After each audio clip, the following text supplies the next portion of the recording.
일단은 지금 트럼프 2기 행정부가 시작이 되다 보니까 경제도 당연히 안 좋을 것 같고, 그 다음에 주식시장이나 금융시장도 당연히 안 좋을 것 같다라고 생각을 하시는 분들이 많은데, 의외로 지금 한국의 지금 주식시장, 코스피가 지금 전 글로벌 그 순위에서 굉장히 높은 지금 지위를 차지하고 있거든요.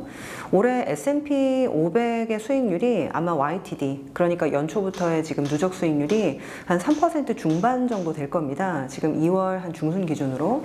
근데 이제 한국 같은 경우는 지금 2,600을 넘어섰으니까 사실 뭐 미국 주식시장보다 훨씬 더 압도적인 수익률을 좀 내고 있거든요. 근데 이제 트럼프가 관세 압박도 좀 하고, 그리고 이제 우리 내수 경기도 좋지 않은데 왜 이런 일들이 벌어지는지에 대해서 좀 물음표를 가지고 계신 분들이 많은데, 저는 그만큼 경기 부양 가능성이 굉장히 높아졌기 때문이다 라고 생각을 좀 하고 있어요.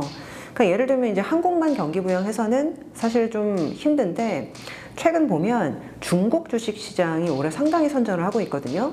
근데 이제 트럼프의 관세 압박의 좀 가장 핵심이 중국이 될 것이다.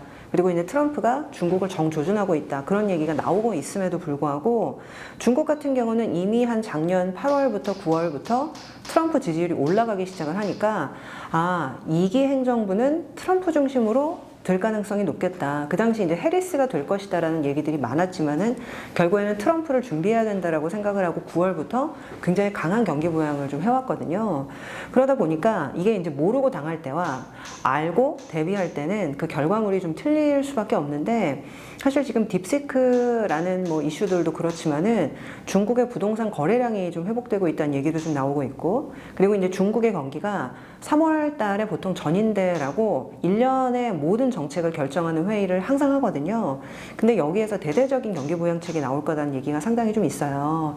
그리고 한국도 올해 보면 빠르면 상반기 중에 한 2번 정도 금리 인하가 좀 나올 거라는 얘기도 좀 있고, 그리고 이제 정치적인 불확실성이 조만간 좀 해소되지 않을까? 뭐 이런 좀 얘기들도 좀 있기 때문에, 어쨌거나 오히려 글로벌 매크로 상황, 경제 상황이 좋지 않으면 주식시장은 오히려 이 앞으로 나올 부양책과 이런 좀 정부의 어떤 대응에 초점을 맞춰서 움직이는 경우가 많기 때문에, 오히려 올해는 저희는 나쁘지 않은 지금 뭐 수익률을 예상을 하고 있는 상태입니다. 최근 분위기는 생각보다 미국이 좀 전 세계에서 수익률이 좀 저조한 거 아니냐, 이런 얘기들이 많이 들리고 있는데, 방금 지적하신 딥시크 영향이 좀 있는 거거든요. 사실 지금까지 최근 2년간 AI라는 것이 이제 등장을 하고 챗GPT라는 것들이 우리 곁에 찾아왔을 때 모두 다 깜짝 놀랐잖아요. 그러다 보니까 우리도 이런 챗GPT 같은 것들을 빨리 만들어야 되겠다라고 해서, 그러려면 이제 그 GPU라고 해서 AI를 훈련시키는 반도체가 필요하고, 그 반도체를 훈련시키기 위해서 대규모 반도체를 투자할 수밖에 없는 상황들이 지금 뭐 굉장한 사이클을 만들어냈었거든요. 근데 대부분 지금 이 딥시크가 나오기 이전까지는 그래서 계속적인 반도체 투자가 필요할 거라고 생각을 했는데, 딥시크가 나와 보니까 물론 여러 가지 개인정보 보호의 문제는 있긴 하지만 알고리즘의 효율화로 생각보다 싼 비용으로 AI를 만들 수가 있구나라는 생각을 처음으로 해본 거죠. 그러면 이렇게까지 대규모 반도체 투자가 필요 없을 수도 있는 거기 때문에 AI의 어떤 장벽이나 문턱이 굉장히 낮아지는 효과가 나오게 됩니다. 근데 이제 최근 한 2년 동안 굉장히 좋았었던 미국의 주도주들이 대부분 반도체, 그리고 이런 반도체 투자에 유리한 어떤 좀 업태들이 굉장히 많거든요. 그래서 뭐 구글이든 애플이든 어찌 보면 이런 AI에서 이미 경제적 혜자를 갖고 있는 기업들이다 라고 생각을 해서 높은 밸류에이션을 받았는데, 앞으로는 이런 경제적 혜자가 사라지거나 낮아지거나 완화되는 과정들이 있을 거기 때문에 구태여 이런 미국의 비싼 이런 빅테크 주식들을 살 필요가 없지 않겠느냐. 오히려 이런 어떤 산업들이 경제적 혜자가 낮아지면서 부응을 할 수 있는 소프트웨어라든가 뭐 자율주행이라든가 이런 쪽에서 새로운 주도주를 찾아보는 흐름들이 나오고 있거든요. 그래서 이 산업적인 변화도 어찌 보면 미국 주식시장의 주도력을 좀 약화시키고, 그리고 한국과 중국과 어떻게 보면 유럽 좀 주식시장의 어떤 주도 섹터와 국가가 변화하는 그런 부분도 야기하고 있는 측면이 있습니다. 실질적으로 지금 S&P 500에서 M7을 빼면 500 빼기 7이니까 493이잖아요. 제가 실질적으로 이제 S&P 493 종목과 M7의 수익률을 분리를 해서 2023년도부터 한번 계산을 해봤거든요.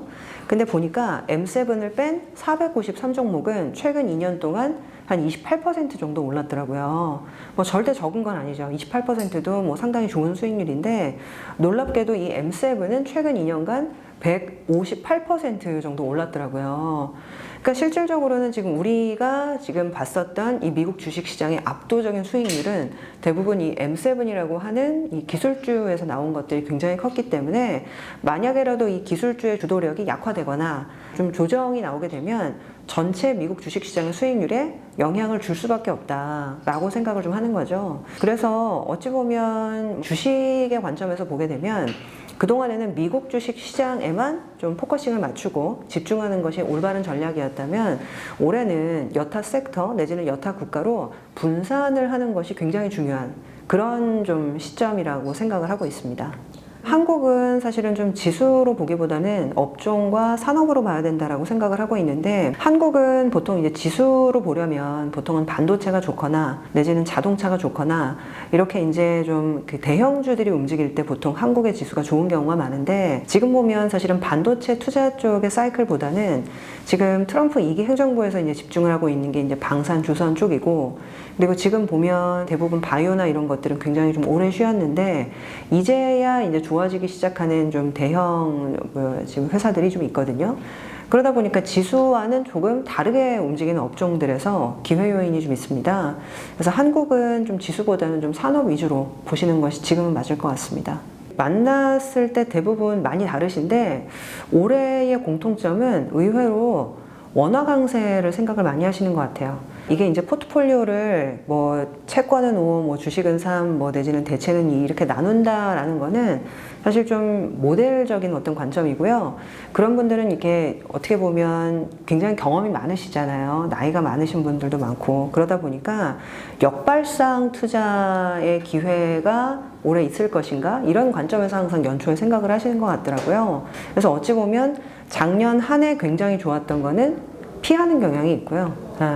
그리고 작년 한 해 굉장히 안 좋았던 거는 한번 지금 사봐야 되나? 라는 생각으로 접근하시는 경우가 많은데 그래서 올 초에 그 고객분들을 만나보면 작년에 굉장히 사실 안 좋았던 게 뭐 여러 가지 자산이 있었지만은 의외로 한국 주식이 굉장히 안 좋았고 원화 가치가 안 좋았잖아요. 그러니까 환율이 많이 올랐다는 건 원화 가치가 안 좋은 거니까 그러다 보니 실질적으로 이 원화나 내지는 한국 주식에 대한 포지션이 없었던 분들은 어찌 보면 역발상으로 올해 한번 접근을 해봐야 되나? 이렇게 이제 물어보시는 분들이 많고요.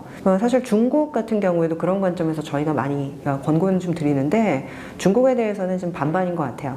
어찌 보면 너무 안 좋았던 건 맞는데 지금 이 지정학적 불안이라는 것들은 우리가 핸들링할 수 있는 문제를 넘어서는 것들이 많기 때문에 이 부분에 대해서는 아직 좀 신중하신 약간 그런 부분이 있고요. 근데 이제 결국 좋았던 거를 계속 따라가서는 이게 부자가 되기 되게 어렵거든요. 그러다 보니까 작년에 이제 굉장히 좋았던 미국 주식시장에 대해서는 최근 조금 한 발짝 떨어져서 보시려는 흐름들이 좀 많은 것 같고 그런 관점에서 역발상적인 어떤 사고를 연초에는 한번 해보시는 그런 경우가 많은 것 같아요. 최근 1, 2년간은 너무나도 달러가 좋았고 너무나도 미국 주식이 좋았고 그리고 너무나도 사실은 미국 채권 쪽으로 자금이 쏠려 있는 아주 사실은 원웨이 시장이었거든요.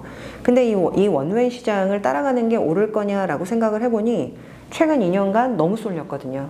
그러다 보니까 올해 같은 경우에는 완전히 정반대로 가기는 조금 무섭지만 어쨌거나 남들과 다른 판단을 한번 할 때가 됐다. 그러니까 이러한 어떤 고민들이 있으신 것 같습니다.